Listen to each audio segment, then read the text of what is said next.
18th জানুয়ারি 2024 দিনটি ছিল বৃহস্পতিবার আর আমাদের কলেজে ছিল সোশ্যাল প্রোগ্রাম। আর সকাল থেকে আমরা চারজন মিলে ভেবে যাচ্ছি যে কলেজে যাব কি যাব না, কারণ এমনিতেই তো শীতকাল, তার উপর আবার জানুয়ারি, আর কয়েকদিন ধরে যা ঠান্ডা দিচ্ছে সে আর বলার কোনো ভাষা নেই। তবে আজকেও সকালবেলা বেশ কুয়াশা ছিল, সে কারণেই আর কি ভাবছিলাম যাব কি যাব না। তারপর বেলা 12টার দিকে যেই একটুখানি সূর্যমামার দেখা পেয়েছি, অমনি ঝটপট স্নান খাওয়ার সেরে রেডি হয়ে তাড়াতাড়ি দুটোর মধ্যেই বেরিয়ে পড়লাম চারজনে। আর বেরোনোর পথে সঞ্চিতাকে কল করে নিলাম, কিন্তু বাস স্ট্যান্ডে আস্তে আস্তে সঞ্চিতার কথা ভুলে গিয়ে আমরা চারজনই বেরিয়ে পড়লাম। তারপর অর্ধেক রাস্তায় এসে সঞ্চিতাকে আবার কল করে জানালাম যে আমরা এগিয়ে এসেছি, তুই আয়। তারপর দেখো, যেহেতু অনেকদিন পর এ পথে আসলাম, তাই আর কি রাস্তার পাশে কি কি হচ্ছে নতুন বা কি কি পুরনো ছিল এখন নেই, সেসব দেখতে দেখতে পৌঁছে গেলাম কলেজে। আর এটা কিন্তু আমার পুরনো কলেজ, মানে আমি যে কলেজ থেকে গ্র্যাজুয়েশন করেছি সেই কলেজ। তো দেখো ফাইনালি এসব দেখতে দেখতে কলেজে পৌঁছে গেলাম। আর টোটো থেকে নামতেই দেখো এত সুন্দর একটা গেট আমাদের চোখে পড়লো। এটা কিন্তু নতুন গেট আমাদের কলেজের, জাস্ট কিছুদিন আগে উদ্বোধন করা হয়েছে। আমরা যখন কলেজে ছিলাম তখন কিন্তু এত সুন্দর গেট ছিল না, আর এখন কলেজের ভিতরে রাস্তাটাও খুব সুন্দর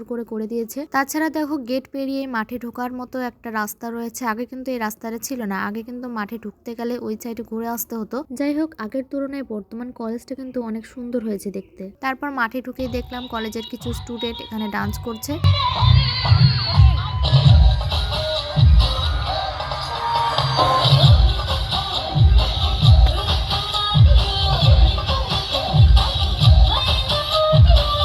তো কিছুক্ষণ ওদের ডান্স এনজয় করার পর আমরা আরেকটু সামনের দিকে এগিয়ে গেলাম। আর এদিকে এসে আমাদের প্রিয়াঙ্কার সাথে দেখা হয়ে গেল, সাথে জয়িতা রয়েছে। আর ওদিকে কিন্তু গৌতম চলে এসছে, তো গৌতমের সাথেও দেখা হলো, অনেক কথাও হলো। তো পরে আবার বাকিদের সাথেও দেখা হয়েছে, কথা হয়েছে, কিন্তু সবকিছু আর ক্যাপচার করা হয়নি। তো যাকে, এদিকে কিন্তু সবাই প্রোগ্রামেই ব্যস্ত, আর আমরা দেখো নিজেদের মধ্যে কথা বলতে, ফটো তুলতে, এসব করতে ব্যস্ত। কারণ যে সিঙ্গার এসেছেন আর যার জন্য এত দর্শক, আমি কিন্তু তাকেই চিনি না, জানি না। তো আমি শুধু এসেছি আমার বন্ধু বান্ধবদের সাথে অনেকদিন পর দেখা হবে এ কারণেই। তাছাড়া আবার কবে, কোথায়, কতদিন পরে সবার সাথে দেখা হবে, আদৌ হবে কিনা সে আমার জানা নেই, তাই আর কি এই সুযোগটা আমি হাতছাড়া করতে চাইনি। আমাদের মঞ্চে এবার আসছে প্রণয় মজুমদার, কলকাতা থেকে আগত শিল্পী প্রণয় মজুমদার। সকলে রক হবে তো, মজা হবে তো। আরে নদীর ধারে শিমুল ফুল, নানা পাখির বাসা রে, নানা পাখির বাসা। আজ সকালে ফুটিবে ফুল, ও আজ সকালে ফুটিবে ফুল।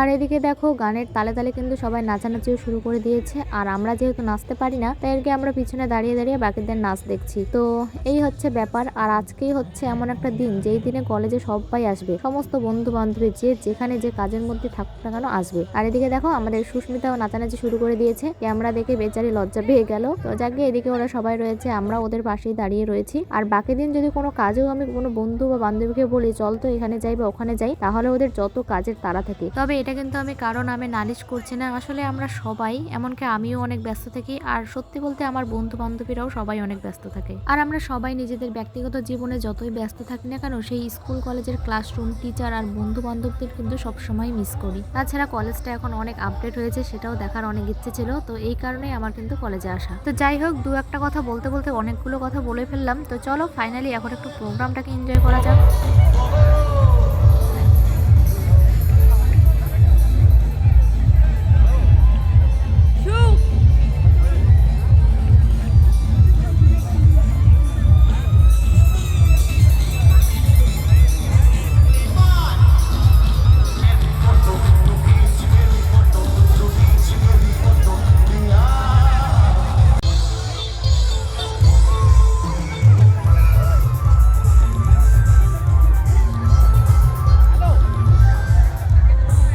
চারিদিকে দেখলেই দারুণ নাচ গান চলছিল, মানে সবাই আর কি প্রোগ্রাম এনজয় করছিল, কিন্তু আমাদের না প্রোগ্রামটা ঠিকঠাক জমে ওঠেনি, কারণ আমরা নাচতেও পারি না আর গানগুলোও ঠিকঠাক পোষাচ্ছিল না আর কি, মানে ভালো লাগছিল না। তাই আর কি আমরা এদিকে চলে এলাম একটু ফটো টটো তুলতে। আর এদিকে না আগে শুধুমাত্র সুকান্তর মূর্তিটা ছিল, আর এগুলো যা যা রয়েছে সাইডে এগুলো পরে করা হয়েছে। তো এখানে আমরা সেভাবে সেলফি তোলারও চান্স পাইনি কোনোদিন, সবাই শুধু ফেসবুকে পোস্ট করে, আমি শুধু দেখে যাই। তো ভাবলাম চলো আজকে দু একখানা ছবি তুলেই নি। তো এদিকে চলে এলাম, সবাই মিলে ছবি টবি তুললাম। আর এদিকে দেখো গোটা মাঠ একদম ভরে গেছে মানুষে। তারপর ছবি টবি তুলে আবার মাঠের মধ্যে একটুখানি ঘুরছি, কারণ একটু পরে বাড়ি চলে যাবো। আর সুলেখা দেখো ওখানে ঠান্ডা লেগে গেছে, তাই আমাকে এভাবে ধরে ধরেই আর কি সারাটা মাঠ ঘুরলো। আর এদিকে দেখো ঘুরতে ঘুরতে আমরা পেয়ে গেছি আমাদের প্রফেশনাল ক্যামেরাম্যান, তো ওর থেকেও দু একটা ফটো তুলে নিলাম। তারপর দেখতে পাচ্ছ এদিকে আমাদের ক্যামেরাম্যানেরও ঠান্ডা লেগে গেছে, তাই একদম জড়সড় হয়ে দাঁড়িয়ে রয়েছে। তো আমরাও ভাবছি আর বেশিক্ষণ দেরি করব না, তাড়াতাড়ি বাড়ি চলে যাব, কারণ এমনিতেই তো শীতকাল আর এখন তাড়াতাড়ি শীত পড়তে শুরু করে, সে কারণে ঠান্ডা তো লাগেই। আর এমনিতেও কিন্তু টোটোতে উঠলে একটু বেশি ঠান্ডা লাগে, কারণ গাড়ির হাওয়া থাকে আবার রাস্তায়। তো সে কারণে ভাবছি যে চলো তাড়াতাড়ি বাড়ি চলে যাওয়া যাক। আর এদিকে প্রোগ্রাম কখন শেষ হবে জানি না, আর প্রোগ্রাম নিয়ে আমাদের অত মাথা ব্যথাও নেই, আমরা এসেছি ঘুরেছি ব্যাস, এখন আমরা বাড়ি চলে যাব।